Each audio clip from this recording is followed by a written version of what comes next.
Ошто 2 күндөн бери суу жок. Элдер азыр булактарды издеп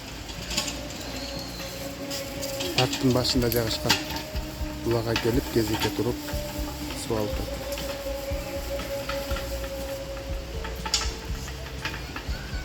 Мына ушундай абал.